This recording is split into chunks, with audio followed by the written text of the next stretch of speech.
சைவத்துக்கு அசைவத்துக்கு விளக்கம் கேட்டாங்க. அசையக்கூடிய எல்லாம் அசைவம், அசையாத எல்லாம் சைவம். என்ன அற்புதமான விளக்குங்க. ஆமாம், நீங்கள் பிரித்து பாருங்கள். சரிங்க.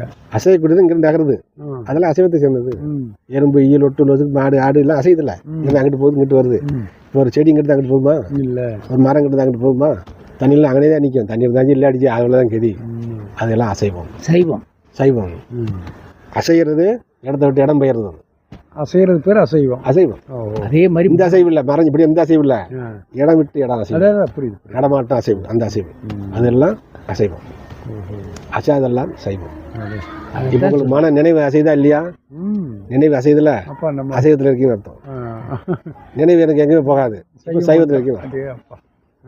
இதுதான் சைவ அசைவத்தினுடைய சுத்தமான அத்வைதம். வந்து இப்போ சைவத்தில் இருக்க அசைவத்தை, இந்த அசைவம் சைவம்னு சொன்னால் உண்மையான சுத்தமான அத்வைதப்படி சைவம் அசைவம்னு சொன்னால் புலன் வழி சார்ந்தவர்கள் எல்லாம் அசைவத்தை உடையவர்கள். அப்படி ஐம்புலனை சார்ந்து வேலை செய்வர்கள் எல்லாமே அசைவர்கள், அசைவத்தை சேர்ந்தவர்கள்.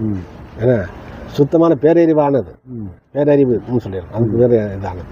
அந்த அறிவு சார்ந்தவர்கள் எல்லாம் சைவத்தை உடையவர்கள். அப்படி சுருக்கமானது. ஏன்னா அதுக்கு அடுத்த கட்டமாக இந்த புலால்கள்லாம் சாப்பிட்றவர்கள்லாம் இது உலக வழக்கப்படிக்கிட்டு சொல்கிற கணக்கு. நம்ம ஆன்மா ஒரு சித்த மார்க்கத்தைப்படி புலன் அசைந்தால், புலன் வழி நீ சென்றால் நீ அசைவமாக இருக்கிறாய். ஐம்புலனை சார்ந்தேனா அசைவம், நீ எல்லாம் அசைவ உடையவர்கள். புலன் வழி போய் ஆசைப்பட்டு போய் பேரறிவு, ஆன்மா சமநீதி அந்த தன்மையில் இருக்க இவரெல்லாம் உயர்ந்த சைவத்தை உடையவர் அப்படின்னா. சைவத்துக்கு அசைவத்துக்குள்ள வேறுபாடு. புலனை சார்ந்தவர்கள் எல்லாம் அசைவ உடையவர்கள். அசைது ஆன்மா மனம் வந்து அசைந்து கொண்டிருக்கு, கடவே பிச்சு ஓடுது. ஏன்னா இதெல்லாம் அசைவ சேர்ந்தவர். இப்போ நினைவு அசையதே இல்லை, மனம் அது பாட்டுக்கு பார்த்தா தான் கேட்டால் உண்மை அப்படியே சாத்தியம் நிற்குது. எதுக்கு ஆசைப்பட மாட்டேன், எத்தனை கோடிக்கு அசைய மாட்டேன், எந்த செயலுக்கும் இல்லை, அதெல்லாம் உயர்ந்த பேரறிவாக இருக்கும் அப்படின்றதா ஒன்று.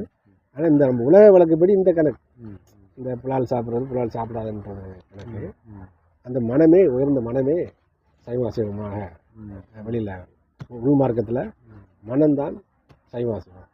மனம் புலனை சார்ந்தால் நீ என்ன சைவமாக இருந்தாலும் நீ அசைவ உடையவன் தான்.